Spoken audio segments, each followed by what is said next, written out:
আচ্ছা, আপনাদের কাছে রোজার ঈদ বেশি ভালো লাগে না কোরবানির ঈদ বেশি ভালো লাগে? যদিও ২ ঈদের ২ টা আলাদা মজা আছে। আর আমার কাছে মিষ্টির মধ্যে সেরা মিষ্টি হচ্ছে আমার গ্রামের বাড়ির মিষ্টি। এর উপর আর কোনো মিষ্টি হয় না। তো আজকের ব্লগটা মানে কিভাবে যেন শুরু করব কি করব না করে মানে কোনোভাবেই আর আগাচ্ছিল না এমনটাই মনে হচ্ছিল। কয়দিন আসলে খুবই বেশি প্রেশার গিয়েছে, তাই আজকের দিনটা একেবারেই রেস্টের মধ্যেই কাটাচ্ছি। যেহেতু বিজনেসের কাজ, ডেলিভারি কাজ একেবারেই সবকিছু এখন বন্ধ আছে। সেই জন্য লাস্ট মুহূর্তে একটু রেস্টের মধ্যেই আছি। ভাবলাম এই দিনটা একটু নিজের মতো করে কাটাই। গ্রামের বাড়ি থেকে আমার এক কাকা এসেছে, তো সাথে হলো মিষ্টি নিয়ে আসছে। তো সেই মিষ্টিগুলোই বের করছিলাম, আর এগুলো একদম ফ্রেশ খেতেই বেশি ভালো লাগে। যদিও আমার গ্রামের বাড়ির মিষ্টি আমার সব মিষ্টির থেকে বেশি ভালো লাগে খেতে, কিন্তু এবারের মিষ্টিগুলো কেন যেন ওরকম একটা মজা ছিল না, বিশেষ করে সাদা মিষ্টিটা। অন্য সময় সাদা মিষ্টিগুলো অনেক বেশি মানে মজা থাকে। তবে লাল কালারের মিষ্টিটা বেশ মজা ছিল আর একদম তুলতুলে নরম, মানে টেস্টি আসলে অন্যরকম গ্রামের মিষ্টির। শহরের তুলনায় অর্ধেক দামে মিষ্টি পাওয়া যায়, আবার এটা ফ্রেশও থাকে। শহরের মিষ্টির তুলনায় খেতেও অনেক বেশি মজা। তো যাই হোক, নিজের বাড়ির প্রশংসা অনেক করে ফেললাম। আমার গ্রামের বাড়ি হচ্ছে মাদারীপুরে। অনেকে হয়তো জানতে চাইবেন, যারা জানেন না তাই বলে দিলাম। আর এদিকে হচ্ছে ২ জনের দুষ্টামি চলতেছে তাদের খালামণির সাথে। আর কোন ঈদটা আপনাদের কাছে বেশি ভালো লাগে আজকে কিন্তু কমেন্টে জানাবেন, যে রোজার ঈদ বেশি ভালো লাগে না কোরবানির ঈদ বেশি ভালো লাগে। আর বাসায় যেহেতু অনেক আম আনা হয়েছে, তাই আম দিয়ে যত রকমের জিনিস বানিয়ে খাওয়া যায় সবকিছুই ট্রাই করা হচ্ছে। এখানে আমের জুস বানানো হয়েছিল, যদিও জুসটা একটু ঘন হয়ে গেছে বেশি। আর এদিকে হচ্ছে আবরার আফিফ দুইজনে, মানে ও হচ্ছে ছোট ভাই সাইকেল চালাবে আর বড়জনকে বাধ্যতামূলক পিছনে বসে থাকতে হবে। তো এরপরে সন্ধ্যায় আবার একটু চা খেয়ে নিলাম। সন্ধ্যা আর সকাল চা না খেলে যেন মনে হয় যে দিনই শুরু হয় না, কোনো কিছু ভালো লাগছে না, এমনটাই ফিল হয়। তো ২ জনের ইচ্ছে হয়েছে, তারা হচ্ছে ছাগল দেখতে যাবে। তো ছাগল হচ্ছে গিয়ে নিচে রাখা হয়েছে। তো বললাম ঠিক আছে চলো তোমাদেরকে নিয়ে যাই।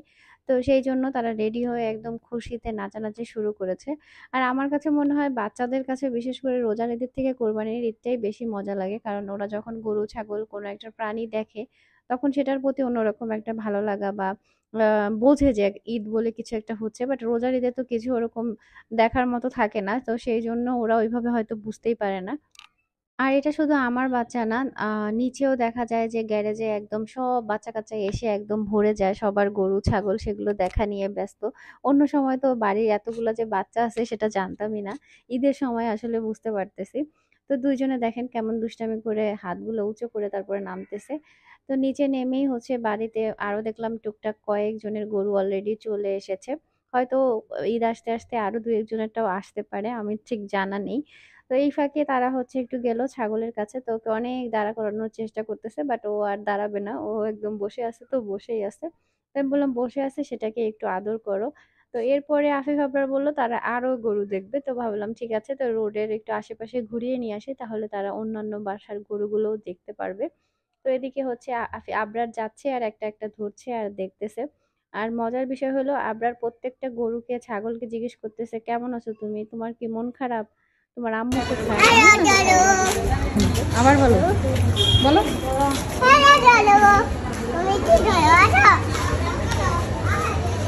ও কথা বলে না কেন? ও তো রাগ করেছে তোমার সাথে, ও ভালো নাই।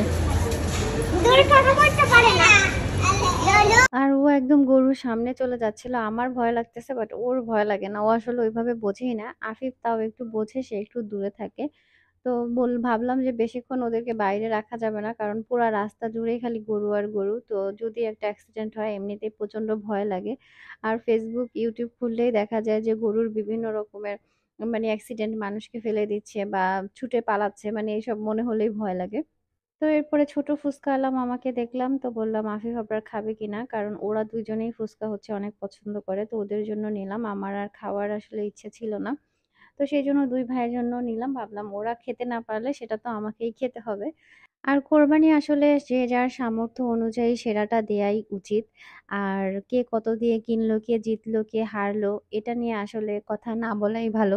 যেমন আমার খাসি কেনা নিয়ে আমাদের বাড়ির আঙ্কেল বলছিল, মানে কেয়ারটেকার আঙ্কেল, যে এটা তো দাম বেশি নিয়ে নিছে। তো আমি বললাম আঙ্কেল আমি তো আসলে ব্যবসা করব না। যদিও আমি দামটাও বলতে চাইনি, বাট বারবার জিজ্ঞেস করছিল তাই বলা লাগছে। তো তো বলতেছিল যে বেশি দাম নিয়ে নিছে। তো আমি বললাম সমস্যা নাই। আমি তো আসলে এটা ব্যবসার জন্য নিব না। আমি যেই নিয়তে নিছি আল্লাহ আমার সেই নিয়ত মানে কবুল করলেই হইছে। আর অন্য কিছুর দরকার নেই। আর আমার কাছে এটাই পছন্দ হইছে। এখন হয় ২,০০০ বেশি নিছে নাহলে ২,০০০ কম নিছে। এতটুকুই। আর কিছুই না। তো আমি যেহেতু এটা ব্যবসার জন্য নেই নাই তো আমার এটা নিয়ে এত লাভ লস হিসাব করার দরকার নাই। আমি যেই নিয়তে নিছি আল্লাহ আমার সেই নিয়তটা পূরণ করলেই হইছে। আর এই ভাইরাল শাড়িটা এত সুন্দর, ভাইরাল হবে না কেন বলেন? তো যাই হোক এই শাড়িটা সেইমই ২ পিসের অর্ডার ছিল একটা আপুর। তো লাস্ট মুহূর্তে একদম তাকে ডেলিভারিটা দেয়া হয়েছে। যদিও ঢাকার বাইরে সব ডেলিভারি অফ। তো তারপরেও যেহেতু ইমার্জেন্সি আসলে দেয়া হয়েছিল আরকি ডেলিভারিটা। তো এরপরে আমরাও একটু বের হইছিলাম। টুকটাক কিছু কেনাকাটার কাজ বাকি ছিল। তো সেটা শেষ করলাম। এরপরে আমার খুব বেশি হচ্ছে গিয়ে ডিম দিয়ে পরোটা দিয়ে খেতে ইচ্ছে হচ্ছিল। ফেরিঘাটে বা আরিচা ঘাটে যেরকম পাওয়া যায়। তো সেটা খেলাম। খাওয়ার পরে আসার পথে হচ্ছে গিয়ে কাঁঠাল পাতা নিয়ে আসলাম ছাগলের জন্য। যদিও দুপুরবেলা একবার এনে দেওয়া হয়েছিল। এখন আবার হচ্ছে গিয়ে রাতে এনে দিলাম।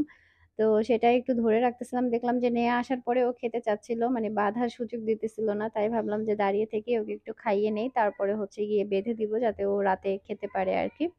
আর কোরবানি ঈদ আসলে আসলে আমার প্রচন্ড রকমের খারাপ লাগে। মানে ২ দিনের জন্য হলেও মানে যেই জিনিসটাকে কেনা হয় কেন যেন তার প্রতি অদ্ভুত একটা ভালোবাসা, মায়া হয়ে যায়। মনে হয় যে এই মায়ার জিনিসটাই আপনাকে ত্যাগ করতে হবে। এটার নামই হচ্ছে গিয়ে কোরবানি যে আল্লাহর জন্য আপনি আপনার প্রিয় জিনিসটাকে ত্যাগ করছেন।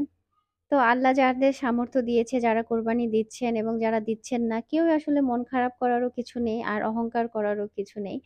তো সবার কোরবানি আল্লাহ কবুল করুক। ভালো থাকবেন সবাই।